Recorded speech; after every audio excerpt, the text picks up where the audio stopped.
Welcome to Tea Time with Talent Acquisition, the podcast aimed at fostering knowledge and sharing stories within the vibrant talent acquisition community. I'm your host, Eden, and for the next hour or so, I'm going to be joined by a candidate experience advocate who started his career as a contracts recruiter back in 2018 before transitioning into embedded recruitment and now flourishing in the internal talent acquisition space. Specializing across engineering, but more recently taking the learns gained in active sourcing to a variety of positions, this principal recruiter has helped scale a variety of industry-led companies. Aiming to always deliver a positive candidate experience, he utilizes data to improve hiring processes and identify bottlenecks. Today, we're going to peel back how he's done this in successfully in multiple companies, the tried and tested methods that has helped support his hiring managers, the collaboration with them, and the sourcing strategies that have yielded the results he's seen. So when you're ready, grab your favorite tea or coffee if you prefer, and join me in welcoming today's guest, the principal recruiter with the team at Linearity, Dan Matthews. So thanks so much for joining. No worries. Thank you for having me. And look, obviously the topic of today is there's kind of multiple avenues that it's going to go into, from hiring manager communication. We're going to talk about sourcing strategies. Before we kind of get into all of that, I just want to understand from your perspective, because you've worked in multiple teams, right? What do you feel makes a high-performing talent acquisition team? It's a good question. I think for me, utilizing data is one of the key parts. And that's not just across just each individual recruiter. So for example, in my previous company at Seed and at Klarna, we had a team of 8 and we had a lot of data tracked across our sourcing methods, the interview processes, but also looking at conversion pipelines. And using this as a team, we could either looking at individual performances and how to optimize each part. And also secondly, collaboration with the hiring managers, we can see how we can influence and impact that. So I think for a high performing TA team, data is super crucial from that aspect, and also collaboration between the team. Because for example, you might have 8 people, one person could be amazing at sourcing, and you can actually look at the data and identify through the data that they've got such a super high response rate. Someone could be amazing at offer acceptance rate further down the line. So then you could actually utilize each other's and do a lot of knowledge sharing activities. So I think for me, it's the collaboration between the team and also using data to build out that trust and collaboration within the team. We will touch upon collaboration, but there's a point you said there about one person really excelling at one thing and someone else. And as a team, we did some strength training with a former guest of the podcast as well, a lady called Zoe, and it highlighted that, our internal company as well, there was elements of the search process or elements of the BD process that one person actually flourished more at, and then you just lean onto that person and say, okay, how do you do that better than I? So you all become a bit more well-rounded. That person still becomes a champion, but I love the fact that you were doing that already. And you mentioned collaboration quite a lot of times. So let's dive into collaboration. And specifically, I know the topic of this is kind of around sourcing, but for sourcing to even work in the first place, we need to have hiring manager collaboration. So why is this actually important from your perspective? Yeah, good question. Ultimately, with hiring manager collaboration, you need to ensure that the expectation of the roles, right? As a recruiter, they understand what your role is, and as the hiring manager, and even interviewers, right? Because you have different roles within hiring manager collaboration. For hiring to work efficiently at all, it needs to be, solidified, concrete understanding across the hiring manager's responsibility. And this also ties into the impact of the role, right? Why are we hiring in the first place? So understanding what my role is throughout the process, from engaging, managing candidates throughout the interview process through to through to delivering the offer, all the way through to understanding what their key parts are. One thing that I've come across a few times is when that hiring manager collaboration isn't solidified from the offset, you have a lot of problems further down the line, and then you need to realign back on that. So again, it wastes a lot of time when it hasn't been done from the offset, which means you lose a lot of candidate experience, and this could result in some revenue loss potentially in some businesses, right? So it's always understanding what does that impact have, and also it impacts on what is the impact of that negative collaboration. For example, what does this result in? Slower hiring metrics from time, speed, and efficiency, through to interview hours. You could waste so many hours interviewing before you've even identified, hang on, we're not aligned here based on X, Y, and Z throughout these metrics. Then it just increases their workload. And then when you tie hours into cost, when you work out what they're being paid, what you're being paid, you've also wasted hours from that perspective, right? So I think from a hiring manager collaboration, it needs to be solidified from the beginning, and that can work out. And you can see this throughout multiple processes. There's a few things before I kind of circle back to something you said about the beginning about the expectations. There's actually something you just said there about kind of the cost. Rarely does someone talk to me about that point, about the actual cost in terms of the hours spent. So I actually took it upon myself to create a document that helps do that.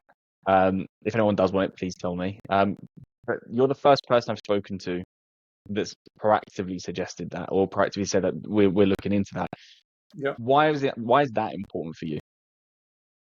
Cost is, I mean, for a startup, cost is almost everything, right? Especially when you're VC funded and you're looking at runway, right? You want to make sure that you're getting the most, I guess, bang for your buck, right? So for me, cost is mega. I use this when I speak to hiring managers because they want to know, okay, what's the cost of what we're trying to do here, right? How can we reduce cost? Especially in startups, you're always looking at the reduction of cost, right? So I always, maybe my sheet isn't as concrete as yours, but I always tie into, okay, what's the average that we're paying for maybe the ATS from the sourcing strategy all the way through to the interview hours. And also this can impact on the engineers. Say, for example, you're hiring for an engineer, you've got multiple engineers in the process. You're, again, reducing that cost of impact from getting their projects done, and then also how much it's costing them from an interview hour perspective. So for me, everything ties into cost. What is the cost? Not necessarily money revenue cost, but cost in terms of interview hours, from candidate experience. So for me, it's data, and you've got to speak language to hiring managers in terms of cost, impact, and benefit. So it's something that I've probably used a lot since working at a startup. I necessarily didn't use this a lot when I was working for scale ups. But again, when you work with founders, they want to know what's the cost, right? How can I get the most out of my money? So that's why it's very essential to use cost as a cost of impact. I've started to use it a lot more in maybe the last 2 or 3 years. Obviously, the market that we're in screams kind of cost saving. The template that I've got is similar.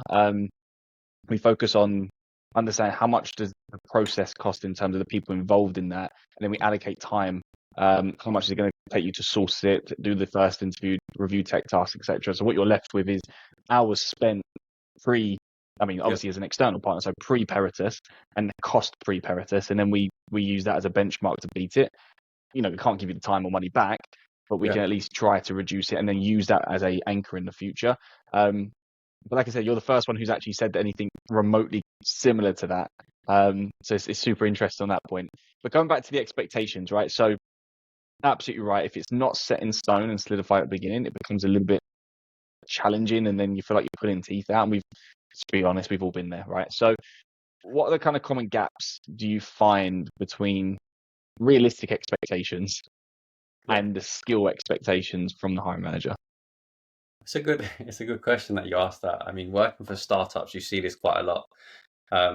You want to get as much as you can in one role, right? Especially if you're hiring for a senior manager.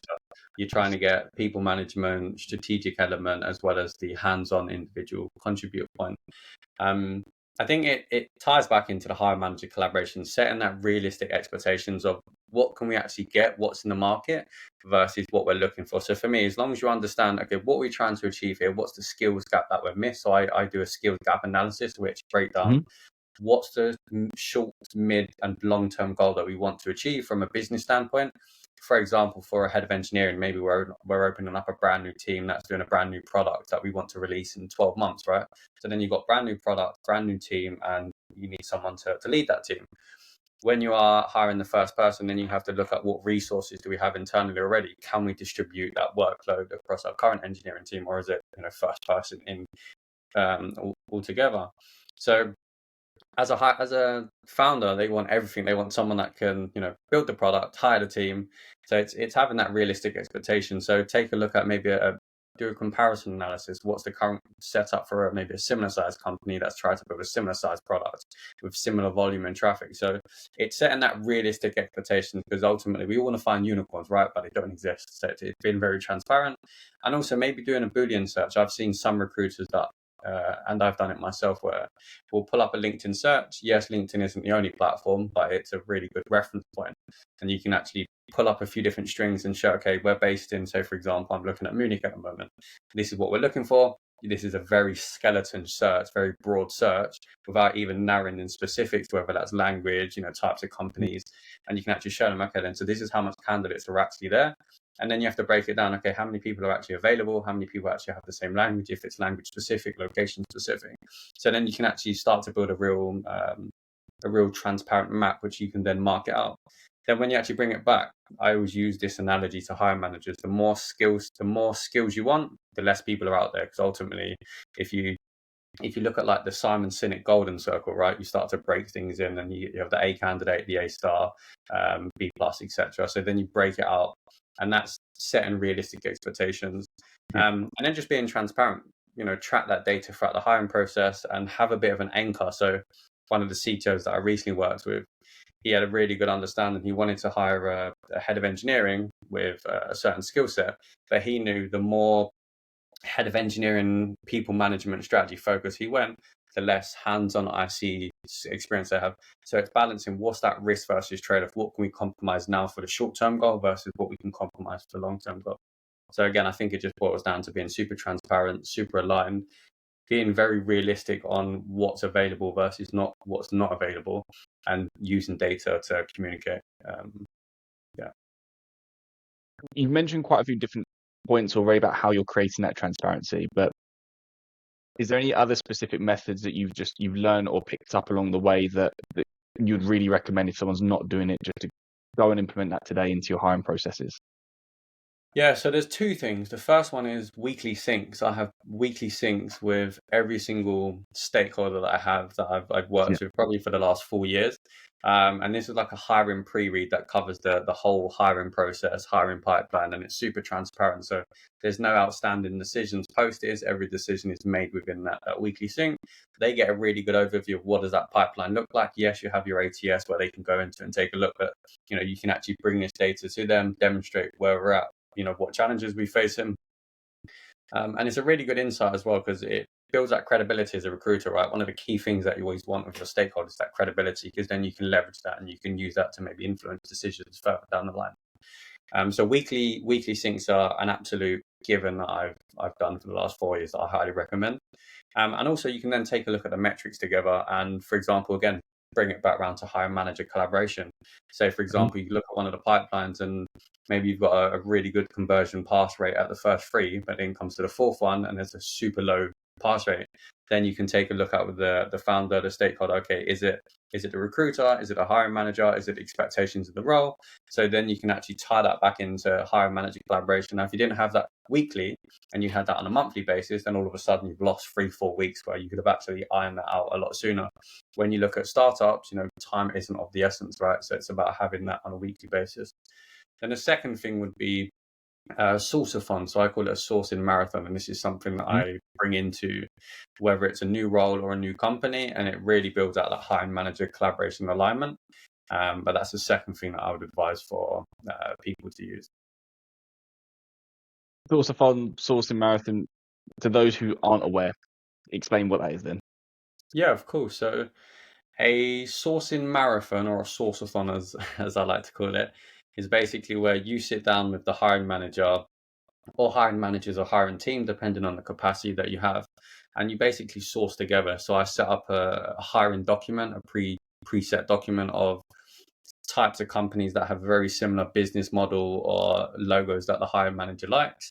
I already create preset Google X-ray Boolean strings, which tie into LinkedIn profiles, and we basically source together. So I normally have an hour booked in. We have 45 minutes where we sit down, source together. Again, whether you want to do it with your face on or music on in the background is completely down to the individual.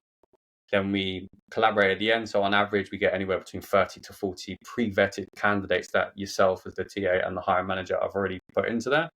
You also have a note section in this table, so just to give a bit of a written feedback of why the hiring manager put these candidates in there. And then at the end, the last 15 minutes, you'll share maybe the first 5-10 profiles together, and you'll share your screen. Or obviously, if you're face-to-face, you can do it face-to-face, and you and the hiring manager will go through and get a really good alignment. Okay, so on this LinkedIn profile, this is what I look for, this is what I don't identify, this is what I like to this profile. Same with the hiring manager. So first of all, it tops up the top of the funnel really nicely, because already you can come out of that with a bunch of candidates that you can start to go at. You also get a good feel for what the hiring manager looks for, and they also get a good idea of what you look at. Obviously, if all your profiles get node at the end of it, then you know that you was maybe misaligned with the hiring manager. Ideally, you'd like a lot of yeses, yeah, great candidate. Then you know you're aligned. And it also saves that ad hoc messaging, right? You've got 20 candidates, 30 candidates that have already been pre-vetted. Once you've interviewed them, if all the parameters are correct within salary, skill set, communication, etc., you 9 times out of 10 probably don't need to send them over to the hiring manager to get a yes, because you've already got that yes. So you're saving those 2-3 minutes of messaging here and there. So you're then starting to improve the productivity in a very granular manner. So yeah, we did it for our growth role. We had a brand new role at Linearity, and we had a growth position. I'd never hired growth before, so for me, this is a very new area. For the business, it was a very new area. We had the COO, the VP of marketing, VP of sales, and a few other people that did it together. And we had a time to fill like 31 days. So when you look at the market average, one, that's incredible for a brand new role that no one had much knowledge about. And even the hiring conversion, the effort level to make that was super low. So we didn't actually have to invest a lot of hours in.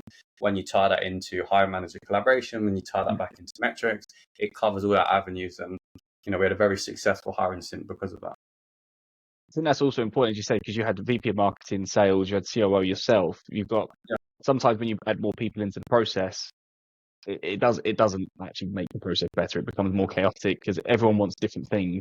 So I think having that marathon sprint, whatever you want to call it, it gives you a chance to align at the end and say, actually, we are really synced, or we're not, and then you kind of go back and, as you say, you're not wasting a week or 4 weeks. I've never done that personally. That I'm going to. I mean, that for me, that it's a no-brainer. That to me just seems like the most logical step in bringing the collaboration closer together. And now I'm thinking in my head, we've actually got 3 new positions to kick off on Monday, which it makes a perfect sense to test this, and hopefully by the time this goes live, the role is then filled. So I'll let you know. But obviously, go on. But the key thing here is you need to get buy-in from them, right? I imagine that might have been the next question that he was going to ask. How do I get buy-in? It was, yeah. Sorry. How do I get buy-in from these hiring managers, right? Now, first thing that hiring managers, especially at that level, whether it's C-suite or leadership level, they want to know that they're utilizing their time at the absolute maximum. So for me, the key buy-in is time. I'm going to save you time in the long run. This is what it's going to look like. And you can kind of make a pre-hypothetical pipeline, right? We're going to have X amount of candidates out of this. If we look at an ideal situation based on maybe other roles that we've done, we've had conversion rate of this. We can hire it in this level. So first of all, cover the time. How much time are you going to save them potentially, or what are you going to save them? The effort level, again, they're only going to put 1 hour together, and then you're going to cover a whole bunch of candidates, and it's going to save them less interviewing time because they're going to have more suitable candidates. So ideally, it's going to have a higher conversion rate at each stage. Which means you're going to fill the role quicker, which is obviously going to reduce the cost. So it's always about what are you going to save them? I always like to say that ad hoc messaging, depending on what workflow you have and the size of the company, obviously matters. But in startups, traditionally, you might not have a super automated workflow or an ATS where they have to come into the ATS and they can pre-vet the candidates.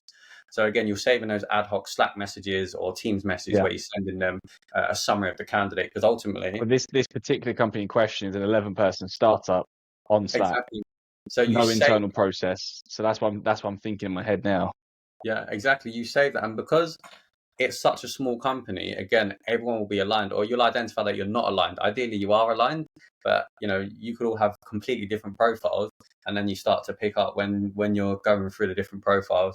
Hiring manager 1 could say, okay, hang on, this is the perception of the candidate that I had, and the hiring manager 2 perception of this is what I had. So again, just put it in, position it in a way where, what are you saving them? What's the impact? What's the benefit? And I'm very confident how you'll get a buy, and that's what worked very well for me. And as I said, we hired 1 role in 31 days. We had like an engineering manager on an animation side, which was a new product, and I'd hire a lot of engineers before, but for this very particular niche products that we were releasing, we needed them to have a very specific skill set. So again, when we had the engineers on,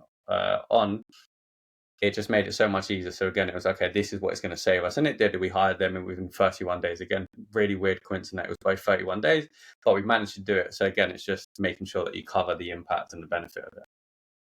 Yeah, I imagine as well with this style, you obviously come from an engineering hiring side, same as myself.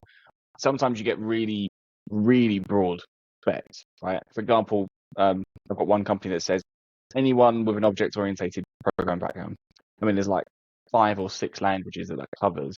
And they're Yeah. like, we work with this, but we don't particularly care. And I was like, well, you might not, but the candidates probably do. So then, and then like the world becomes too big to source from because, you've got thousands of Python engineers, thousands of Java engineers. Where do you start? So I feel Yeah. like something like this, and then seeing what they would gravitate towards kind of indicates, okay, you don't necessarily care, but really you're putting all Java in there. So that's probably where you do care. So I can see it working for something really like that as well. But like I said, Yeah. I've never heard of it. I took an educated guess when you sent me that, which was slightly off, but I can definitely see why that's interesting. And no one's ever asked me to do something like that with them, so I imagine a lot of people probably aren't doing this. Once we've got kind of, let's say we've got the communication channels really nailed down, we know what we're working towards, we've done this marathon sprint, it hasn't materialized for whatever reason, right? Because it doesn't always work first time. Then we need to go for more advanced strategies, right? So what kind of has worked well for yourself in the past when maybe that first or second search just didn't work and we have to go a bit deeper? Yeah, no, of course. Good question as well. I mean, as a recruiter, sourcing is my bread and butter, and it's probably the most enjoyable thing that I love doing, to be honest. Market mapping is one of my absolute go-tos, and it's worked incredibly well for me. And I've managed to hire, I would say, every single position at Linearity using this particular approach. When you work internally, I think we tend to forget it's so easy to market map because ultimately you're just looking at competitors, similar domains, Mhm. similar products, similar business models. And I think that's one thing that a lot of recruiters that I've spoken to tend to forget. For example, you work for a fintech business. Okay, I'm just going to look at finance applications, fintech companies. But then, yes, you're looking at fintech companies, but also business models different, whether it's business consumer, business to business. And then you also look at, depending on what you're trying to build. For example, if you're a large company and you want to build a product like Spotify, ultimately, if you're going to monetize it, there's going to be some payment feature, some sign up feature, Mhm. some sign up workflow. Every single business to business SaaS application will have, if they're monetized and charging a subscription fee, a sign up workflow. So then you can start to target the types of businesses. So for me, market mapping has been my absolute go to. Now, with tools like AI, it makes it so much more easier to do it. But AI is not the be end of all. I like to go back to manual. Being a contract recruiter, I think this is probably where it comes from. Manually stripping CVs, right? You can actually work backwards. You interview a great candidate with a very similar product. Where did they hire from? Where have they lost talent to?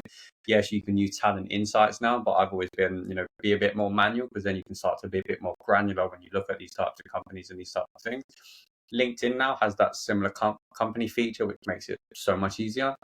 ChatGPT, you can just look at, what's the top 50 B2B SaaS companies in X location, or you can look at companies that have been found that are on the founders or founded list, or the investor portfolio. So you can look at like Seedbase, Crunchbase, or Crunchtable, sorry, TechCrunch.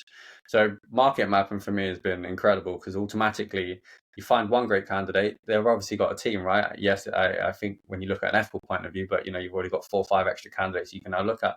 And the reason why I prefer market mapping over Boolean searching is when you do Boolean search, not every candidate has their profile up to date, right? There could be the way they spell a word, or maybe you're not super advanced at crafting a Boolean string. Ultimately, you're always going to miss some candidates if you put one string, and that's why you play about with different Boolean strings. With market mapping, you don't miss any of that. Like I like to go. I think a lot of recruiters now will go narrow, then cast the net wide. I do it the complete opposite. I cast my net super wide in a market mapping presence. And typically I'll have like 100 candidates in a project within a couple of days, very easily and very efficiently.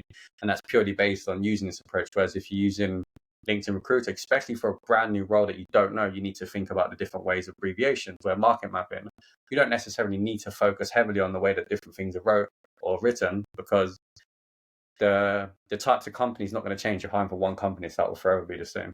So that's why I was advised focus on market mapping, similar type of business model. Then there's also tools like org.com, right? You could identify one great candidate, use org.com, and you can identify the names of the rest of the candidates in the team, their manager. So it works for all different roles, especially if you've got multiple roles. You can identify one company. All of a sudden, if you've got an engineering role, marketing role, and a sales role, if they've got a very similar type of business model, you cover different candidates in there. So again, you're not just pigeonholing yourself into one avenue. So that's what I advise, and it's worked incredibly well for me so far. One of the first things I ask any company that hires the same thing repeatedly. So there's an agency that I support that do WordPress. And when we were brought on, I mean, they're not a new company. They're up when I was like 17 years old. I'm like, okay, what data do you have that suggests, because they could hire anywhere in the world. I'm like, again, WordPress anywhere in the world, that's not an easy search. That's like, there's too many people. So I'm like, okay, well, give me something specific to look into. Like, what data do you have? They're like, well, we don't know. Like that's mental. So they've never sat down. I mean, obviously we went through the process, we worked out the existing team. Then from there you backtrack and go, okay, these were the companies. Okay, what year did you hire them? That's where they were working. And you start piecing together, okay, you actually like companies from this group of businesses. Because as an agency, you kind of do everything. They did migration projects, new builds, legacy rewrites, whatever. So we were trying to piece together, instead of it being the business model, we was looking at the companies and why you favored those sorts of companies. And we really pinned it down to a certain technology stood out and it was not on their spec. And they didn't even identify that's kind of like the underlying issue, the underlying thing they were looking for. But pretty much everyone they'd hired in the last 2 years had that. Okay, there you go. And as you're saying about, the Boolean searching and LinkedIn, you're absolutely right. People don't update their LinkedIns. More people coming off LinkedIn as well at the moment, and they're purposely doing really basic profiles. If you find someone from Spotify and they hire Python, for example, you can almost guarantee that there'll be other Python engineers there, even if that person has a really basic profile. If they're a senior, you can piece together certain things and you can work out, okay, that could be a good person to speak to. I think market mapping is wildly underutilized. I also think whilst market mapping and identifying candidates is incredibly crucial, if you can't engage them, it doesn't work regardless. And I think that's something that we kind of skip over. Like I've had friends where they've interviewed for companies like, okay, what's your sourcing approach? And it's heavily focused on how many candidates can you identify, which is great. But how many candidates can you engage? You've got to look at two pieces of the puzzle. Identifying 200, 300, 400 candidates is amazing. If you have a response rate of 5%, that's not great. Whereas if you can identify 100 candidates and have a 50% response rate, that's when it starts to become a different conversation. So I always think, yes, whilst identifying candidates is amazing, how can you engage them? And that boils down to hire manager collaboration, understanding what they're doing, and then also data, tracking those metrics, looking at how many candidates are responding, you're booking in, and also A/B testing. I think a lot of people, I did this at Klarna and it worked amazingly. We're hiring engineers. We've got 400 engineers working for us. Why don't we do some A/B testing on different emails to them? What are they most likely to respond to? Because as a recruiter, we tend to think very salesy. You want to sell everything. And then you have to look at visually you think of it as like, think of recruitment as a product. When you look at people read their emails, is it on the laptop? Is it on their mobile phone? So how can we craft that to make sure it's nice and easy and digestible and visible on a mobile, but also on a laptop? Then you have to think, okay, what avenue are they looking at? Are they going to look at their email address? Are they going to look at LinkedIn? So it's crafting that. And one thing that we looked at is we had a differentiate between when we was looking at diverse candidates versus, typical male candidates. Male candidates were responding to very direct messages, but also stated every single technology framework library to a T, whereas diverse candidates, they were more likely, and this was based on the A/B testing that we did at Klarna, they were more likely to respond to emails and messages that didn't have those hard requirements, but more explain what problem are they going to solve, what is the solution that they're going to. That's interesting. So to speak. So again, being very A/B test and focus on your approach can definitely support. But yeah, I just wanted to add that on there. It's not just about how many candidates you can find, because finding is great. How many candidates you engage. Whenever I speak to recruiters and I've got this problem, there's not enough talent out there. There is. Maybe you just can't engage them. Let's strip back and look at the data. Okay, you found 300 candidates, but you've only got 10 calls booked in and 10 responded. Okay, so it's not an identification point problem. The solution is you need to engage them. Okay, what does your messaging look like? Okay, I've only messaged them twice. Okay, how can we be a bit more aggressive? How can we be a bit more human? So yeah, I think that's one thing that a lot of recruiters tend to forget. And my personal opinion is I don't think there's a lack of talent out there. I think there's plenty of talent. It's just how can we engage that talent? I think also it's that collaboration component as well, is the unrealistic expectations. So I don't think there's a lack of talent if there's flexibility around what company or what the hiring manager is aware. So like, for example, we always start in your parameters. We'll tell you what if the parameters are too tight, but we'll start there and then we'll come back to you and we'll come back with ideas and things like that. But if you still want to stick in that parameter, then that's all you're going to have access to. And then that's when talent becomes scarce. I've got a team that will only hire a front-end led team leader who's been a team leader in 2 different companies, 3 years in total, led a team of 6 people, 50% leadership, 50% hands-on, right? At a salary that I would quote is a senior engineering salary. Told them this, we've gone through the process. There's not much movement there. Like you can't change that. So then that there does become a talent limitation there. You also mentioned messaging twice, which again I really like, by the way. I feel like I'm just praising you on this one now, but it's exactly right. I think it was Hung Lee, he posted this a couple of months back and it stuck with me. There was something mental that you message once and say 40% of that group responded to you, which is quite a strong response rate in my opinion.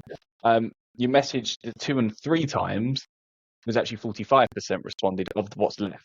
So by messaging your second and your third follow-up, you actually get a higher response rate than what you did on your first, which I only ever messaged 1 and 2, and I have done for years and years and years. But I started doing 1, 2, and 3, and I became a little bit more aggressive in a nice way. And my third message actually gets probably one of the best response rates because it's message 1 is real direct. Message 2 is a little softy, but still got the same company. And then message 3 is, hey Dan, like, appreciate you might not be looking. And go real stuff is like, I have something, but come back to when you're ready. And then people trickle back over time because it's just like a super open message. And that one always captures people a lot more than the real direct sales, which I thought was quite interesting. But I like the fact you're doing multiple follow-ups. It's interesting you say that. I mean, I actually think I briefly saw that. I've been doing this since the last 4 years. So when I joined the team at Klarna, we used Lever as an ATS. Now, Lever is great for automating outreaches, and we had different buckets. So we reversed engineered our effort level to make one higher. So in order to make one higher, we knew based on our conversion rate at each interview stage and the amount of effort, we had to make 120 reach outs on a weekly basis, which is quite a lot. However, we one had position. For one position. However, we had global outreach. We was relocating engineers to Stockholm. Now, and the a beauty nice of brand behind you as well. You know, Klarna had a great brand. You'd be surprised that the amount of engineers in Latin America and India and the locations we were sourcing had no idea who Klarna was until they did the Googling search. That kind of helped us out. Because we had global outreach, we knew that locations like Latin America, Brazil, Colombia had amazing engineering talent. So we knew the amount of candidates we need to reach out in certain regions was a lot less to make one higher than other regions, so to speak. And we followed that exact approach. We had cadences of different levels, so level 2, 3, and 4, level 2 being a mid, 3 being a senior, level 4 being a principal or lead, of different cadences. So we tailored each cadence very specifically to each level, which again, you'd go more architectural type of content to the lead and the senior compared to juniors being more about growth opportunity and like high traffic systems. And we had 5 touch points, and I've always been super aggressive in my approaches, but gentle within reason, as you said. But also focusing at very engineering content. You know, they don't focus the context on we do this, we do that. It's more about you. You're going to do this. You're going to do that. But yeah, and then we had a bucket. So once a candidate automatically responded to our email, they'll go into the response bucket, which made it so much more easier for us. We can come in on a Monday and we'd have like 20 responded. And then obviously you'd reach out to them and then you book them in. But then from that 150, you've still got that email automated cadence of the next 120 going out in the next couple of days. So whilst you source 120 this one week, you might have 10 candidates booked in. Even if I did no sourcing next week, I still would have the rest of those automated cadences going out to those candidates. So when you're continuously doing that, if you didn't source for like 3 weeks, you wouldn't feel it in the first 2-3 weeks because you had those automated cadences that were already going out. So yeah, so again, for me, it's always about those touch points. But we did see in touch point 4 and 5 on the data, we had a higher response rate than touch point 1, 2, and 3. And I always Oh, advise really? everyone, never assume anything. I get an email, it goes into my junk box. I get another email, it goes into my junk box. The third one might actually reach me, or I might see it. So it's always about thinking, never assume that they don't want to come back to you until they've actually told you, I'm not interested. So yeah, I've always been super aggressive, and I think tracking that helps you identify, okay. And for me, touchpoint isn't just the same approach. It's not just a touchpoint. One doesn't just mean email. Touchpoint two, email. I count my touchpoints on the different types of touchpoints. So, for example, if Yeah. I want to identify Eden the engineer, I'm going to reach out to you via email a few times. I'm going to like your content on LinkedIn so you know who my name is. It's a bit like a branding perspective. Everyone knows who Nike is, right? You've seen their brand everywhere. They're everywhere. Then you could look at other avenues, LinkedIn, GitHub, etc. So for me, it's having that aggressive approach and supporting on that. Yeah, I mean, I think that's coming from your contractor external recruitment Yeah, days. If I'm honest, I mean that really screams, because although I just want to point out, and again, correct me if I'm wrong on this, when we're saying aggressive, we're not being knocking down a door, get on this phone. Aggressive is just the time between messaging. Instead yeah, of instead of leaving it a month between the two, you might be sending 3 inside the month. Say, look, I'm still here, blah blah. But I think there's a big difference between people who and how they come into the talent acquisition field, into how they feel more comfortable and not. yeah, I've always been told it's a yes until they tell you it's a no, yep, or to F off, pretty much. But that's my approach, because I'm the external side as well, so I don't mind. I do find it sometimes it maybe is a little bit easier, because I can approach Dan the engineer about one role, another role, and another role, and it's a little bit easier, and I can always talk about growth. Saying that, I actually think companies miss a trick on this, and correct me if I'm wrong if you might be doing this. So if you are in that category, tell me. So with the market mapping, how I see market mapping isn't just about the roles today, but it's all the roles inside the business, and then going after every single person that you feel could be a good match to that role. And until they tell you absolutely don't want to work for your company, or the location wasn't right, or you find out that a salary and it doesn't align, that's when you stop trying to speak to that person. And then, even if there's no jobs there, it's about company events, industry news, and it's still keeping those touch points going, because Plan the architect might be right for us, perfect for us in 2 years' time. Let's start that process now, because when that person starts to look, we're the first person or first company they come to us. To me, that's the market mapping to the next level. yeah. And I also think there's a point you briefly touched as well, and it's about, like, if you think now, a lot of candidates are desensitized because they're being hounded by recruiters, right? So there's Yeah. kind of this stigma about it. I don't know if it's because I'm internal, but a lot of candidates are happy to tell me, "Hey Dan, I'm not looking now, but let's keep in touch," because they know, with the economy, it's not easy to find certain jobs now, especially in like marketing Yeah. or sales. So I think the candidates, yes, they are desensitized. I don't know if it's just you see this on an agency side, but I know from an internal point of view, I do get a lot of people that do come back to me and they're like, "Look, Dan, I'm not interested now. Let's keep in contact." And I actually made one hire from doing this. And even then, there was a few engineers. So we're iOS native compatibility only. So when I look at mobile engineers, it's only iOS specific. I've had some candidates which are, I wouldn't say they're competitors, but they work for some amazing Apple companies where I know if I get them engaged, they're probably going to get an offer. And I've kept Yeah. in contact with them through the last 2, 3 years, purely based on, just because of the type of application that we have, because it's a very niche design Yeah. application. So whilst necessarily they know they're not looking now, and I know that I don't have a role now, we've still kept in contact and built our relationship, because at some point, that from the benefit from their side, they're going to work on a very great application. It's not just going to be a fintech or an e-commerce platform. It's a very niche skills that they'd like to work on. And then from my point of view, they're going to be the right type of candidate because they have that skill set. And also, like I said, due to the economy, not everywhere's hiring, right? I think the phrase is, everyone's hiring, but no one wants to hire, I think is the right phrase that I've seen that lately. Yeah, I've seen it. So it's keeping in contact for mutual beneficiaries, so to speak. How powerful is it as well? Say your hiring manager says, "Hey Dan, we've got this iOS role coming up," and you're like, "Cool." 2 messages go out. You've got 2 profiles. Here's your hires. Like that's you as a TA professional doing your job down to an absolute perfect T, because you then saved an entire recruitment process. You saved the advertisement cost. You saved hiring process time. They don't have to do the sourcing.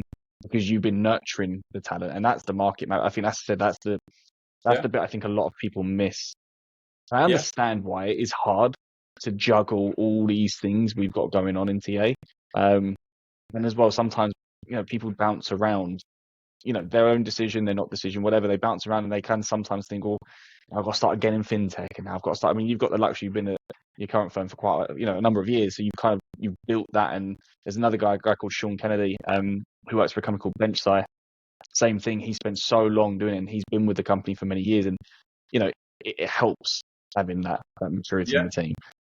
Like you said, it saves time, saves costs. There's all those good metrics Buying and signals. yeah, exactly. And touch on that as well. We had a similar situation. So because I know when I joined Linearity, it's been an iOS native application from the minute it was built by the founder, right? So for me, we was always going to have those positions available, whether we didn't have one for 2-3 months. I know 4 or 5 months we was 100% going to have one. And due to doing this, and again, that's why networking is huge in TA. It's not about being reactive; it's about being proactive. We had 2 iOS positions a year later after I joined. So a year after we joined, and we hired 2 candidates in 29 days. One was both actually were re-engaged candidates, so the source for hire changed massively. But then when we actually looked at the time to fill, the time to hire, time to offer, and then we looked at the effort level throughout the stages, we had the second time around, we had 1 extra interview stage. So we went from 3 interview stages to 4, reduced every single hiring metric from the amount of interviews I needed to have. So I saved myself time so I can distribute across multiple roles, multiple hiring managers. We hired 2 great engineers. They both passed probation. Both, when you look at those further metrics of the effort or the impact they had on the business, then we actually limited the amount of hours that the engineering managers put into hiring. So we saved cost, hours, my hours. And, when you compare that to last year, making 2 hires last year when I almost first joined, you can show this to your C-suite and be like, look, this is how much time we saved. This is the amount of effort. And, This is the impact. That's a huge impact. Yeah, exactly. Now, when you look at, because it's a re-engaged candidate, that's why you can say, okay, now this is why candidate experience matters from a hiring manager point of view and TA point of view, because we managed to re-engage, 2 top amazing candidates. And I think that's something that we seem to forget sometimes. We have the power because we're hiring. It's a 2-way street. They're interviewing us as well as we're interviewing candidates. And I think that's also a trick that a lot of people tend to miss sometimes. And on that note, Dan, I'm going to say thank you for spending genuinely a brilliant conversation. I've loved every second of this. There's so much knowledge to have gained from you. So if someone does want to take it further with you, they want to pick your brain a little bit more, where's the best place that they can find you? Yeah, of course. I think LinkedIn would be the best. Just Dan Matthews, or there's an Apple logo, Dan Matthews. However, I'd There is an also be Apple logo. available. Yeah, I'd also be available on my Linearity email address, which is just dan@linearity.io, and that's it. Perfect. I'll put both of those, if it's okay for you, into the footnotes of this, then people can reach out to you. But Dan, it's a pleasure. Thank you so much for taking the time and for like I said, sharing your knowledge with me. No worries, really appreciate it, and thank you for having me. Appreciate it. Take care.